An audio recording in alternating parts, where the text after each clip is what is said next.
ওরে, আমার গাছে প্রতিদিন অনেক পেয়ারা হয়, আমি তো পেয়ারা বিক্রি করতে করতে অল্প দিনের ভিতরেই বড় লোক হয়ে যাব। আরে আমার পেয়ারা গাছ থেকে পেয়ারা প্রতিদিন কোথায় চলে যাচ্ছে? নিশ্চয়ই কেউ চুরি করছে। এখান থেকে লুকিয়ে লুকিয়ে দেখতে হবে কে আমার পেয়ারা চুরি করে নিয়ে যায় আজকে। ওই চোরকে আজ হাতে নাতে ধরবো। আশেপাশে কোথাও তো দাদুকে দেখছি না, এই সুযোগে পেয়ারাগুলো নিয়ে পালিয়ে যায়।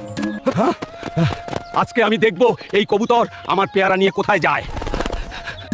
এই তো বাসায় চলে এসেছি, তাড়াতাড়ি ঘরের ভিতরে ঢুকে পড়ি। ও, বুঝতে পেরেছি। তার মানে কবুতরটি মা হতে চলেছে, এই জন্য খাবার সংগ্রহ করে রাখছে।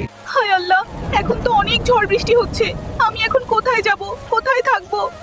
এখন তো অনেক ঝড় বৃষ্টি হচ্ছে, তাড়াতাড়ি গিয়ে কবুতরকে উদ্ধার করতে হবে। কবুতর বন্ধু, আজ থেকে তুমি আমার সাথেই থাকবে, ঠিক আছে? চলো আমার বাড়িতেই চলো। আরে কবুতর, তুমি তো অনেকগুলো ডিম পেড়েছো। তোমার ডিমগুলো দেখে আমার খুব ভালো লাগছে। দাদু দেখো দেখো,